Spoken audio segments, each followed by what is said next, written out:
Muy buenas noches con todos. Mi nombre es Carla Edo Tito. Soy médico residente del Hospital Angamos y el día de hoy voy a hablarles acerca de la hemorragia posparto, considerándolo un tema muy importante en ginecología y obstetricia. Según la OMS, la hemorragia obstétrica va a complicar hasta el 10.5% de los nacimientos a nivel mundial, lo que en números absolutos representa alrededor de 14 millones de mujeres que experimentan esta complicación obstétrica cada año. A nivel de Latinoamérica constituye la segunda causa de mortalidad con un porcentaje de 20.8%. Vamos a ver que a lo largo de la historia la hemorragia posparto ha tenido varias definiciones, dentro de las cuales anteriormente estaba definida como una pérdida total de volumen sanguíneo más de 500 mililitros en caso de un parto vaginal dentro de las primeras 24 horas y una pérdida sanguínea más de 1000 mililitros posterior a una cesárea que provoque signos de choque hipovolémico. También estaba definida anteriormente como una disminución del 10% del hematocrito eh, en caso y que causara o ameritara transfusiones sanguíneas, o también hay una, dentro de esta hay una subdefinición que es la pérdida sanguínea masiva, que la definía como un sangrado más de 2000 mililitros o de 150 mililitros por minuto o una pérdida en total del 50% en 3 horas. Sin embargo, vamos a ver que estas definiciones han cambiado a lo largo del tiempo, como lo mencionaba, ¿no? También se ha visto que es una condición de un sangrado que va a ocurrir durante el estado de puerperio, que puede condicionar una inestabilidad hemodinámica o, como lo había mencionado, una pérdida de volumen con una velocidad superior a 150 mililitros por minuto en 20 minutos, podrían ocasionar hasta el 50% del volumen. Por esto es que es importante actuar eh, a tiempo, ¿no? Reconocer las causas y actuar inmediatamente. ¿Cómo vamos a definir lo que es la hemorragia obstétrica masiva? La hemorragia obstétrica masiva es una pérdida sanguínea más de 2000 mililitros en 2 horas o una pérdida sanguínea de 150 mililitros de manera no controlada, una pérdida del 50% de volumen circulante en 3 horas o lo que llamamos un reemplazo de volumen circulante en 24 horas o que se necesite una transfusión de 4 paquetes globulares como mínimo, que son alrededor de 1000 mililitros. Según la COG, en el 2017 vamos a definir a la hemorragia posparto como una pérdida más de 1000 mililitros en las primeras 24 horas como valor absoluto o de 500 a 1000 mililitros que tenga o que presente signos de hipovolemia. También la COG nos dice que no debemos utilizar, no se debe utilizar el hematocrito para la definición, ya que la hemorragia posparto es un evento agudo, ¿no? Que muchas veces nosotros esperar el resultado de un hematocrito no es tan inmediato, entonces no podemos condicionar nuestra manera de actuar o las intervenciones que vamos a realizar a un resultado de laboratorio, ¿no? Es algo más subjetivo. Eh, bueno, no creer, también nos dice la COS que no debemos de creer que la inestabilidad hemodinámica es igual a hipotensión, ¿no? Hay otros signos, eh, otros síntomas que tenemos que tener en cuenta y pensar en una inestabilidad hemodinámica a que es a solo esperar que la paciente esté hipotensa. Dentro de esto también es importante mencionar lo que son los factores de riesgo, ya que teniendo nosotros en cuenta los factores de riesgo podemos anticiparnos una actuación inmediata en caso de que tengamos presente estos, ¿no? En caso de los factores de riesgo pueden ser tanto antenatales como factores intraparto. Dentro de los factores antenatales que tenemos que tener en cuenta, siempre en nuestra historia clínica tenemos que recalcar el antecedente de una hemorragia posparto anterior, ¿no? Enfatizar esto con las pacientes o también tener y preguntarles a las pacientes si es que el parto anterior ha sido o ha tenido alguna complicación, ha habido retención placentaria, son parte de la anamnesis, son preguntas de la anamnesis que hay que tener presentes, son importantes porque son factores de riesgo. También condiciones de la paciente como la obesidad, un índice de masa corporal más de 35, que la paciente sea gran multípara, o factores que puedan condicionar una sobredistensión del útero, como un polidramnios, embarazos gemelares o un feto macrosómico. En general son condiciones que pueden generar también una hemorragia posparto, ¿no? Otras patologías como son la placenta de inserción baja o que la madre tenga más de 40 años también es un factor de riesgo. Otras patologías asociadas como son la hipertensión, la preeclampsia, que hayan trastornos de coagulación preexistentes o que la paciente tenga un antecedente de utilizar anticoagulantes también son factores de riesgo. Entre otros tenemos lo que son los factores de riesgo intraparto, ¿no? Que también son importantes y que si en caso nosotros tengamos presente que se están dando estos factores, tenemos que tenerlos en cuenta para una posible hemorragia posparto, ¿no? En caso de estos están lo que es la inducción del parto, el trabajo de parto prolongado, la retención placentaria, un parto precipitado, el hecho de que haya trauma de tracto genital puede ser por un parto instrumentado o de manera espontánea, ¿no? De por sí como tal la cesárea es un factor de riesgo para una hemorragia posparto o que haya una excesiva tracción del cordón también es un factor de riesgo. Y bueno, vamos a ver lo que es la etiología, ¿no? Hay que en caso tengamos una hemorragia posparto, tenemos que pensar rápidamente cuál es la causa de esta hemorragia posparto para nosotros tener una intervención inmediata. La causa más frecuente, ¿no? Hasta en un 70% de incidencia, incluso otras literaturas mencionan un 80%, es el tono. La causa más importante es la atonía uterina, ¿no? Que vamos a ver más adelante cuál es el manejo de esta causa, pero hay que recordar que es la causa más importante y la más frecuente. Seguidamente tenemos lo que es el trauma, lo que son las laceraciones, los hematomas, la inversión uterina, la ruptura uterina, son causas hasta de un 20% de incidencia de esta condición que es la hemorragia posparto. Otra causa que hay que tener en cuenta es lo que son relacionadas al tejido, la retención de restos placentarios, el acretismo placentario o las anomalías de la placenta también pueden condicionar una hemorragia posparto. Y por último, no menos importante que siempre hay que tener en cuenta son los defectos de la coagulación. Las coagulopatías incluso son pacientes que no tienen conocimiento que tienen un trastorno de coagulación y que se hacen evidentes recién en el parto. Bueno, en caso del tono, que es la causa más frecuente, ¿qué factores tenemos asociados a este?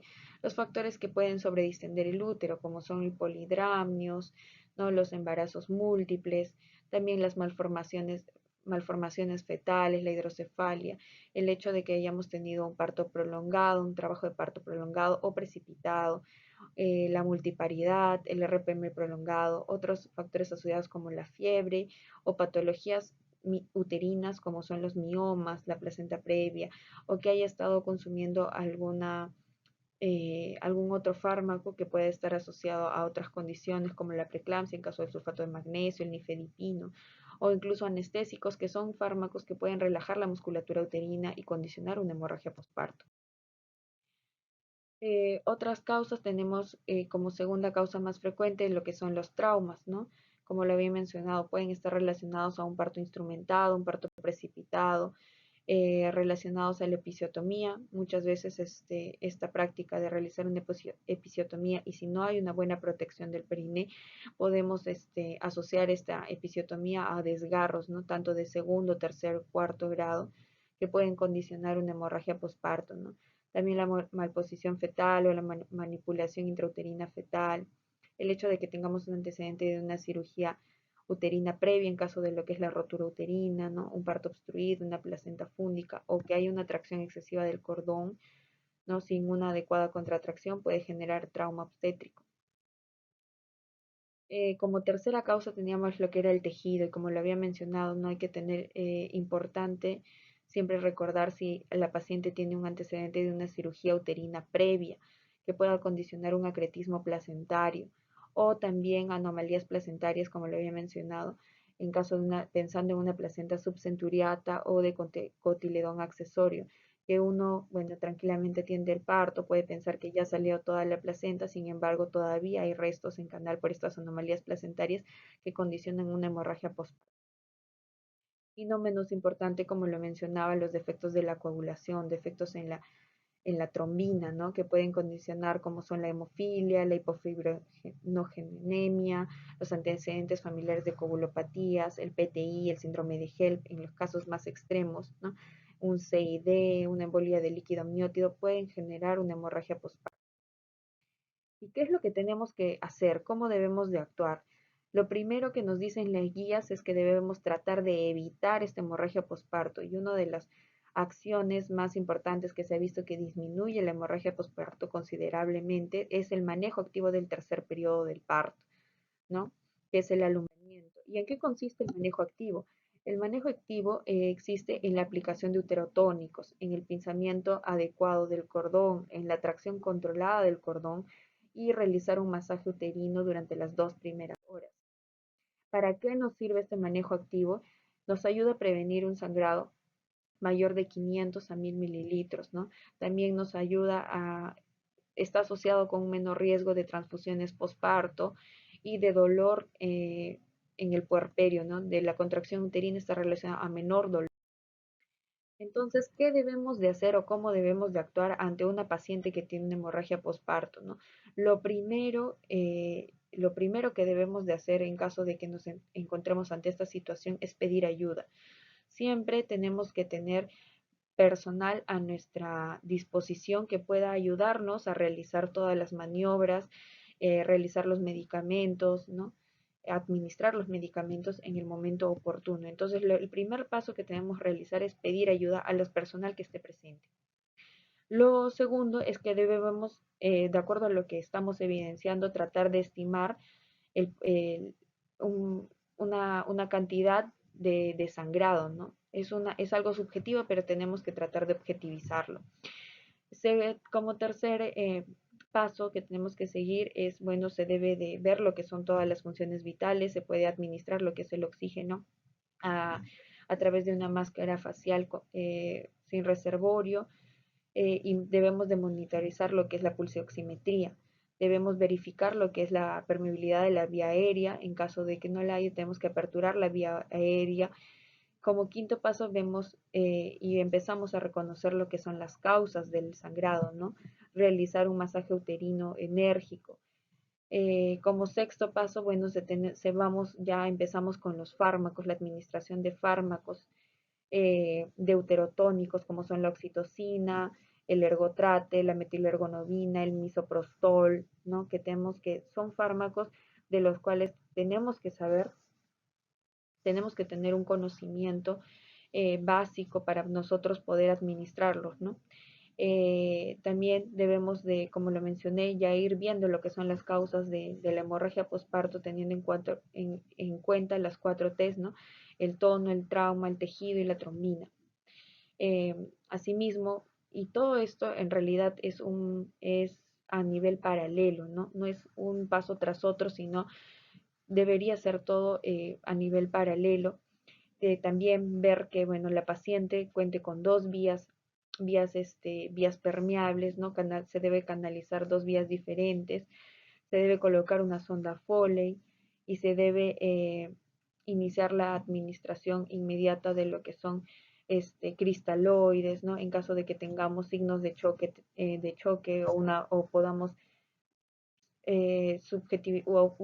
objetivizar o tener una percepción de que la pérdida es mayor, más de 1000 mililitros, se tiene que tomar estas acciones, ¿no? También se tiene que al mismo tiempo sacar muestras de sangre para nosotros en caso de que sea necesario administrar transfusión sanguínea, ¿no? Eh, Dentro de otras acciones que tenemos que hacer cuando la paciente está en una hemorragia posparto es, bueno, mantener lo más normotérmica a la paciente que se pueda, si se puede tener una posición de Trendelenburg, continuar, ¿no? La infusión rápido de cristaloides y verificar siempre los signos, ¿no? Los signos vitales y en caso de que haya signos de hipoxia, hipoperfunción, se debe de actuar inmediatamente reemplazando lo que es la volemia, transfusión de paquetes sanguíneos, ¿no? Hidratación, plasma fresco congelado o lo que sea necesario.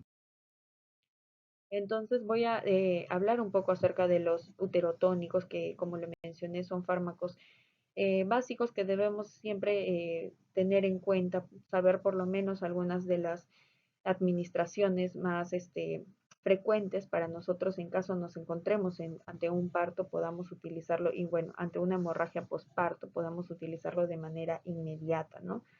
Ya lo que es el tratamiento quirúrgico, eso lo dejamos a los especialistas, pero sí tenemos que tener conocimientos básicos sobre los uterotónicos, ¿no? En caso de la oxitocina, es el fármaco de primera línea que tenemos que tener en cuenta y lo que recomiendan, vamos a ver distintas formas de administración, distintas dosis de administración, pero lo que se recomienda, como lo habíamos mencionado, es la administración de 10 unidades eh, intramusculares, ¿no? También se puede administrar de manera endovenosa en caso de las cesáreas, pero esto se recomienda que sea de manera diluida y no que sea en bolo, ¿no? Por los efectos adversos que podemos tener asociados a este fármaco. Dentro de los fármacos de segunda línea tenemos lo que es la ergometrina. La ergometrina viene en una composición de 0.2 miligramos por mililitro. También su administración recomendada es intramuscular, ¿no? Actúa a nivel de los receptores miometriales. La vida media es alrededor de hasta 2 horas, ¿no? Y la concentración y la máxima pico es a los 20 minutos y el inicio de acción, que esto es muy importante, es a los 2 a 3 minutos, ¿no? En caso de una hemorragia postparto nos es muy útil este fármaco porque, como lo mencioné, el inicio de acción es bastante rápido. Se puede utilizar tanto simultánea o secuencialmente a la oxitocina, ¿no? Se puede administrar una segunda dosis a los 20 minutos y se puede repetir luego durante las 24 horas. Y bueno, como lo mencioné, también tiene contraindicaciones que hay que tener muy en cuenta para no tener efectos secundarios como son en caso de que la paciente tenga un antecedente de hipertensión o tenga la patología de la preeclampsia o cardiopatías, no está recomendado, no se debe utilizar lo que es la ergometrina porque puede complicar estas patologías, ¿no? Otro fármaco de tercera línea que tenemos son las prostaglandinas. En este caso, el más frecuente el que tenemos a nuestro alcance es el misoprostol, ¿no? Es un análogo de una prostaglandina E1.